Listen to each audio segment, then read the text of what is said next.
Halo, selamat datang kembali. Pernah kepikiran gak sih, tubuh kita ini sebenarnya dibangun dari apa? Coba deh bayangin tubuh kita ini kayak sebuah gedung pencakar langit yang super kompleks. Nah, kalau setiap sel itu satu batu bata, maka jaringan adalah dinding, lantai, dan semua sistem yang bikin gedung itu berfungsi. Hari ini kita bakal jadi arsiteknya nih. Kita akan bedah blok-blok pembangun utamanya, jaringan hewan. Oke, jadi pertanyaan paling dasarnya simpel aja. Tubuh kita ini terbuat dari apa sih? Ya, kita semua tahu jawabannya sel. Tapi itu baru permulaan ceritanya. Sel-sel ini tuh nggak cuma ngambang gitu aja tanpa aturan. Mereka ini terorganisir dengan sangat-sangat rapi, kayak sebuah tim yang solid. Nah, inilah ide kunci di balik apa yang kita sebut jaringan. Dan ini dia definisi kuncinya. Simple banget, tapi wow, dalam banget artinya. Jaringan itu adalah sekumpulan sel yang mirip yang kerja bareng untuk satu tujuan spesifik.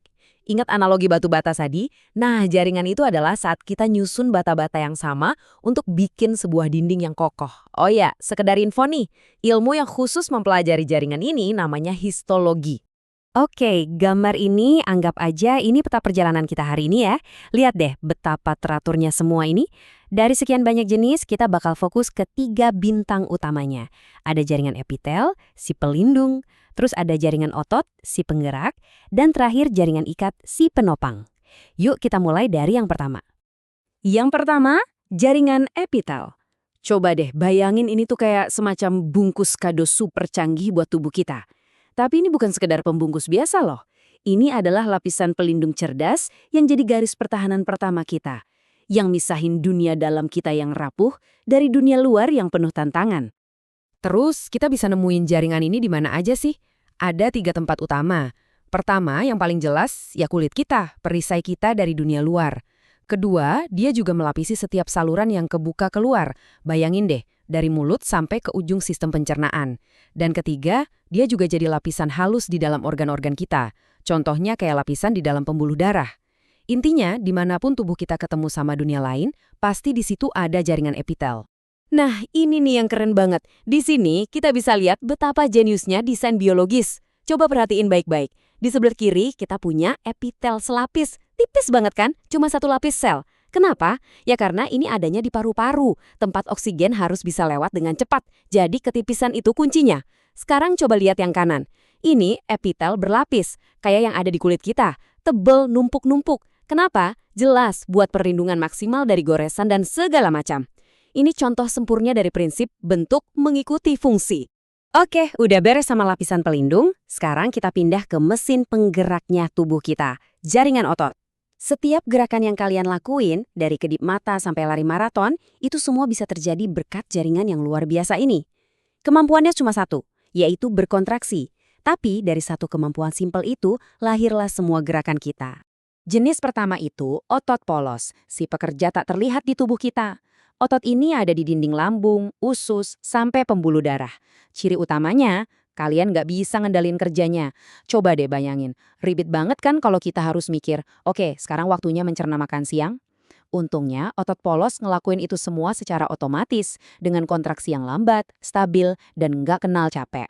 Selanjutnya ada otot lurik atau otot rangka. Nah, kalau yang ini otot yang kita semua sadar banget. Coba deh gerakin jari kalian sekarang. Yup, itu kerjaan otot lurik. Setiap kali kalian mutusin buat gerak, entah itu jalan, ngangkat telepon, atau senyum, kalian lagi ngasih perintah ke otot ini. Kontraksinya cepat dan kuat, tapi ya seperti yang kita tahu, abis olahraga, otot ini juga cepat capek. Dan yang terakhir, ini dia otot yang paling spesial, sang juara maraton di tubuh kita, otot jantung. Otot ini kayak gabungan terbaik dari 2 otot sebelumnya. Dia kerja non-stop secara otomatis kayak otot polos, tapi punya kekuatan yang dahsyat kayak otot lurik. Otot inilah yang secara ritmis dan setia mompa darah, ngejaga kita tetap hidup setiap detik, setiap hari, tanpa pernah minta istirahat. Oke, tabel ini ngerangkum semuanya dengan jelas banget. Kalau kalian cuma boleh ingat satu hal dari sini, ingat baris pertama, sifat kerjanya. Bisa kita kendalikan atau enggak? Itulah perbedaan paling dasarnya. Otot lurik itu tim yang kita pimpin langsung, sementara otot polos dan jantung itu adalah tim otomatis yang mastiin semuanya beres di belakang layar. Baiklah, kita udah punya pelindung, udah punya mesin. Terus apa yang nempehin semuanya jadi satu? Apa yang bikin tubuh kita nggak ambyar? Nah, jawabannya ada di kategori terakhir kita, jaringan ikat. Ini adalah lem super sekaligus kerangka internal di tubuh kita. Fungsinya, ya sesuai namanya, buat ngiket. Tapi jangan salah, ini bukan sekedar lem biasa. Jaringan ini tuh ada di mana-mana, dan bentuknya macam-macam banyak. Dari yang cair kayak darah, sampai yang kerasnya minta ampun kayak tulang. Tugasnya adalah nyatuin, nopang, dan mastiin semua organ tetap di tempatnya. Tanpa jaringan ini, kita cuma bakal jadi gumpalan sel yang terpisah-pisah. Dan jaringan ikat ini juga ada banyak macamnya. Di sini kita lihat 2 contoh. Di kiri, kita punya jaringan ikat longgar. Bayangin aja ini kayak bubble wrap-nya organ-organ kita. Lembut, fleksibel. Nah, di kanan ada jaringan ikat padat. Wah, ini beda cerita. Ini lebih kayak tali baja. Isinya penuh serat kolagen yang super kuat, yang ngebentuk tendon, dan ligamen yang harus nahan tarikan yang luar biasa. Jadi, kita udah bahas si pelindung, si penggerak, sama si penopang. Tapi, keajaiban yang sebenarnya itu bukan di masing-masing jaringan itu sendiri, tapi gimana caranya mereka semua kerja bareng. Gimana mereka semua main bareng dalam sebuah simfoni seluler yang luar biasa indahnya. Yuk, kita balik lagi ke gambar awal tadi. Tapi sekarang dengan pemahaman yang baru. Kita ambil contoh simpel aja, lengan kalian. Kulit yang lindunginnya, itu jaringan epitel. Otot yang kalian pakai buat ngangkat lengan, itu jaringan otot. Dan tulang, tenden, serta ligamen yang ngasih bentuk dan nyatuin semuanya, tentu saja itu jaringan ikat. Lihat kan, ketiganya kerjasama dengan sempurna cuma buat satu gerakan sederhana. Inilah simfoni seluler yang kita bicarakan. Sebagai penutup, saya mau ninggalin kalian dengan sebuah analogi. Kalau sel itu adalah huruf, jaringan adalah kata, maka organ adalah kalimat. Dengan pemikiran itu, saya punya satu pertanyaan buat kalian renungkan. Organ mana di tubuh kita yang menurut kalian adalah puisi yang paling indah? Terima kasih udah nemenin saya menjelajahi arsitektur kehidupan yang luar biasa ini.